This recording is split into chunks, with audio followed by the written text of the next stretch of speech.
Hey guys, welcome to today's video. Hope you're having a great day.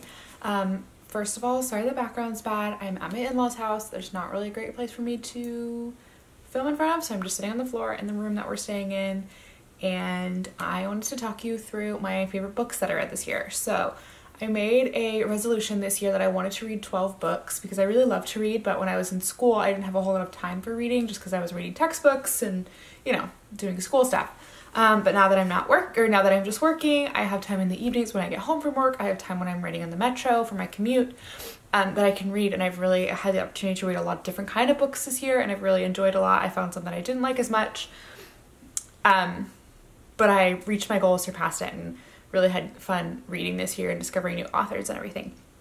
So I'm just going to go through my list of books that I read, tell you if I loved it, didn't love it, and yeah. I hope this helps. I hope this is interesting to some of you. If it is, if you do like this video, please give it a thumbs up and subscribe to my channel if you haven't already. I'd love to have you around more often. But yeah, let's just get into it. Okay, so one of the first books I read this year was a book called A Man Called Ove, or Ove. I'm not exactly. It's a Swedish. It takes place in Sweden. It's about an old man and he like gets to know his neighbors. It's really good. I really enjoyed it. It was a pretty quick read. I know they recently came out with a movie of it on Netflix, but I think it's in Swedish or Norwegian, one of the two, but it's subtitled, and I haven't watched the movie, but I really enjoyed the book. It was very heartwarming, just like a really easy, fun read. So if you're looking, it's like a good beach read, like not super deep, but like still enjoyable. It was a good book. I enjoyed it. I would recommend it. I read Things Fall Apart, which is not very lighthearted. It's a pretty deep, like, it's a heavy subject. It's about Africa and colonialism and in East or West Africa. I really enjoyed it. It just wasn't something that I normally go for, but I had heard great things about it and I really enjoyed it. It was pretty short, so it was also a pretty quick read, but it was good, and I enjoyed that there was a little bit more of a message behind it, and there was some room for interpretation. It was more literary than it was like a story. I mean, it was also a story, but there was like some heavy symbolism and for like a lot of literary devices, so I enjoyed that. I read Outliers by Malcolm Gladwell, which I loved. It's an awesome book. And if you haven't read it, I would highly recommend it. I would also recommend Malcolm Gladwell's podcast, which is called Revisionist History. But Outliers was awesome. I really loved it. It's just a book that talks about like things that we think are random that aren't really random. It was really awesome. I kind of read a good mix of fiction and nonfiction this year, and this was probably one of my favorite nonfiction books that I read. Really interesting, also a pretty quick read if it's something that you're into, but I really enjoyed that. And then I read Commonwealth, which is a book by Ann Patchett, and she is an author that I discovered this year, and I read 3 books from her this year, and I really, really enjoy her work. Commonwealth is her most recent novel, and it follows a family that's like, they were a family and then they were separated, and it kind of follows the characters throughout their lives. I really like Ann Patchett in the way that she writes characters. I think she uses the plot to develop the characters instead of using the characters to develop the plot, which I think is really interesting and enjoyable. I really like the way she writes. It's very intelligent, but not like so like sophisticated that it's too hard to access. Like, it's very accessible, but really like thought-provoking and enjoyable writing. I really liked that. Another book I read from her this year was This Is the Story of a Happy Marriage, which is a book of essays that she's written throughout her life and kind of a compilation and some like stories. I really enjoyed that. That was probably one of my favorite books that I read this year, actually. It's like extremely well written, and a lot of it is about like her writing about being an author and what it means to be an author and what it means to write. And I've always really enjoyed books and writing. And when I was younger, I wanted to be an author, and you know, like a bucket list thing for me is to write a book. So I really enjoyed that she was like writing about writing. I don't know. I think that was really interesting. And I really enjoyed the stories that she wrote. She wrote about relationships but like romantic relationships and friendships and familial relationships. And she wrote about experiences, and like, it was a really excellent book, and it kind of jumps around. The essays kind of jump around in her life. Some of them are really long, some of them are really short. I loved that book. One of my favorite books I've ever read, probably. And then the last book I read from Ann Patchett is called Bel Canto. It's like, you know, Bel Canto, like the singing style. It's about a hostage situation in South America with a opera singer and a Japanese businessman, and kind of what happens between the hostages and the hostage takers. It's really interesting. It was a little slow for me. It was not my favorite book that I've read from Ann Patchett, I think I prefer her nonfiction to her fiction, but she does, again, in this book, develop really interesting characters, and I just really like the way she writes inter-character relationships, and again, the way she uses the plot to develop the characters instead of the characters to develop the plot. I think it's really cool. So I enjoyed that book. It wasn't my favorite book that I read this year, but I would recommend it. It's like an award winner, Faulkner Award or whatever. It's great. And I really enjoyed it, but it was not my favorite book that I read this year. I'm excited to read more books from Ann Patchett next year. She has probably like 6 or 8 books, so I'm excited to read the rest of them. Another book that I read this year was Bad Feminist by Roxane Gay. I read it for my book club. A couple of my friends started a book club where we read like a feminist novel one month, and then we read a really trashy romance novel the next month. It's a pretty fun book club idea. You guys can get involved if you want to know like what books we're reading, and we can have a little chat about it. Maybe that's something we can start up, but it was really fun. So the first book we read was Bad Feminist by Roxane Gay, which is a collection of essays, and I thought it was good. I didn't love it. I thought some of the essays were like they were reaching a little bit, and maybe that's just from my perspective, and I think she also raised some really good points, but it was not my favorite book, and it was not my favorite feminist book. There were a lot of things that I didn't like about it, but also a lot of things that I liked about it, so it's definitely worth a read. I'm happy to loan you my copy if you want it, if you know me in like real life.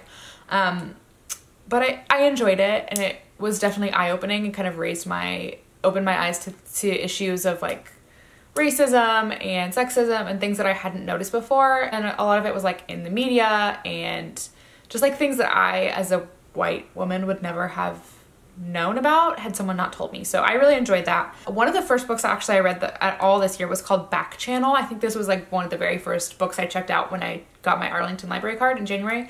And I really, really enjoyed this book. It is about a young woman in the 1960s who becomes a spy for the government, and she like creates a back channel between President Kennedy and Cuba. It's during like the Cuban Missile Crisis.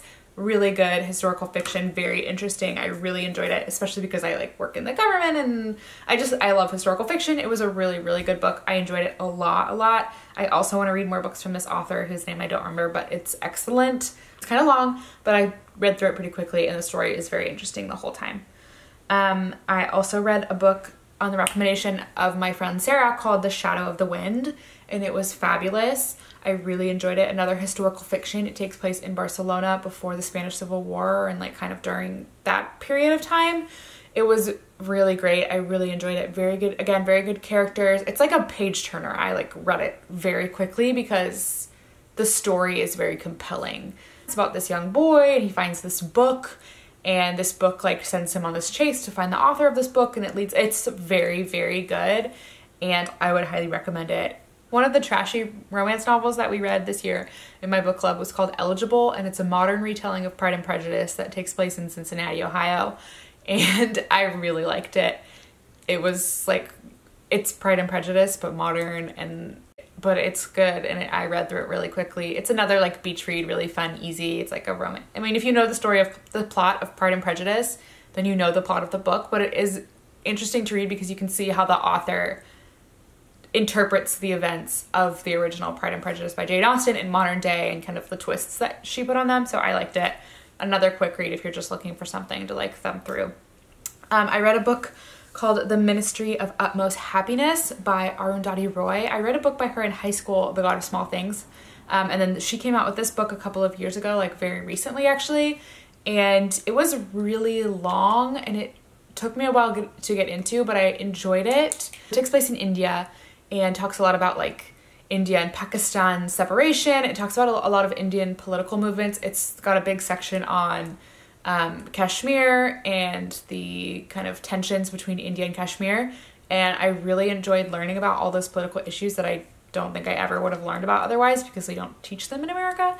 But it was really interesting to learn about those issues through characters that I also enjoyed. So the characters are cool, have some interesting nuances. There's some like different viewpoints, and it's cool to see how all the characters get tied together at the end.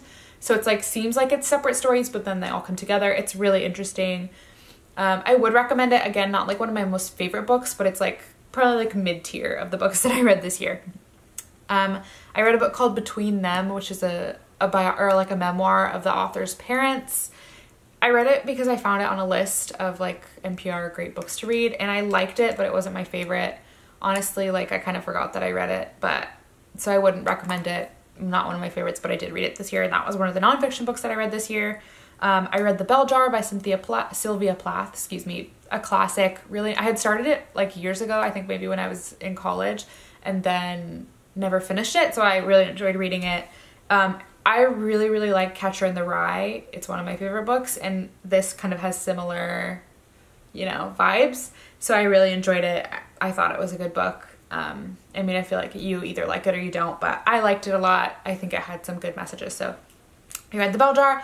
Well, another one of really great books that I read this year is a book called Text Me When You Get Home. It was another one of a book club books with me and my friends, and it's a book about female friendships, and I thought it was really insightful in a lot of ways, just like thinking about friendship in the way that I had never thought about it before, and it's actually sparked a lot of conversations, like thinking about this book with friends and with my mom, because like one of the chapters talks about how like in decades past, there wasn't really a lot of emphasis on women having friendships. Their emphasis was like on taking care of their families. And I was talking to my mom and thinking about like, oh, did your mom ever spend time with her friends? And my mom said like, no, she would never go out with her friends. And I think I have some memories of my mom spending time with her friends, but not as much. And then thinking now about how much I love my female friends and depend on them. And I think that that's something I want to show to my children, the importance of friendship. So this book like was very thought-provoking, and it also kind of showed growth through the author's life about how her view on female friendships changed, because she talks about like those, you know, those girls that are like, oh, I only have male friends, and how she kind of turned from one of those girls into like, I love my girlfriends, and it was awesome. I also really like the author. She also went to the University of Texas. She's from Texas. And my friend Sarah in my book club like sent her a note, and she sent us a message back, and she's really sweet. So I think it would be good just to support her. It's a really good book, very thought-provoking. I would love to talk about it with anyone who wants to read it, so I would highly recommend that. I read Breakfast at Tiffany's this year. I had read it before, but by Truman Capote, obviously movies based on it. I had read it before, but it comes with some short stories in the back that I hadn't finished, so I read it again and really enjoyed it. I read it when I was on my trip to New York in April. Just like thought it was fun, and I really enjoyed it. I love the movie, and I really like the book. They're pretty similar, so if you've seen the movie, you get the book, but it's sometimes nice to read it through the author's intended point of view. I read a book called The Kiss Quotient for my book club, which was pretty trashy and a little bit racy, but it's a book about an autistic woman who wants to be better at relationships, so she hires a prostitute to teach her about like how to be physically intimate. It's kind of interesting. It's like it's another beach read, like kind of trashy, tear through it. Like I was a little embarrassed to read it on the metro, but like it was fun. It was fine. It's a little graphic in a few places. There's some explicit scenes, but it was cute, and it was like a rom-com in book form. So if you're interested, it's a good one to try. And then I read Turtles All the Way Down by John Green. I read all of John Green's novels and really like them. I read them when I was younger, and then my friend Sarah also really loves young adult novels, and I like them too. They're very fun. And I really enjoyed this one. It's about a girl who has pretty severe anxiety, and she's in high school, and it kind of talks about her friendships, and she is like this romantic entanglement, and it's really interesting just to see someone write mental health that way. He writes anxiety really well, and as someone who suffers from anxiety, and I know people who also suffer from anxiety, it's kind of nice to feel validated knowing that like other people experience what you experience and seeing it on the page. I really enjoyed that book. I thought all John Green, it was very well thought out, very well written, and I really enjoyed it. So now that I'm out of breath and my throat is scratchy, those are all the books I read this year. I will list them in the description box down below, and I will leave links to where you can purchase them. But I really enjoyed pretty much all of the books this year. There were not really any books that I was like, I wouldn't read that again besides between them. So yeah, I'm really happy with the books that I read this year. I would love if you guys could leave me recommendations down below of books that you read this year that you really enjoyed. I'm always looking for new books to read. I'm reading right now Eleanor Oliphant is Completely Fine, which I know has been really popular this year. I've heard a couple of bloggers talk about it, and my sister was saying something about it, so I purchased it at the thrift store, but I really like it. So far I'm like 30 pages in, but it's cute and I'm excited to see where it goes. Got some intrigue going. So that is what I'm reading right now, and I think I'll finish it up by the end of the year. So that will wrap up my 2018 books. I've read 17 books, and if I finish that one, that will make 18, which is 6 more than my goal. Pretty happy about that. It's a book and a half a month. Pretty good, I think. So yeah, I hope you guys enjoyed this video. I would love if you would leave me recommendations down below and let me know if you've read any of these books and what you think about them. Love to chat about them in the comments. I will try to reply to all my comments, so please go ahead and leave me one down below, and I will see you in my next video. Bye!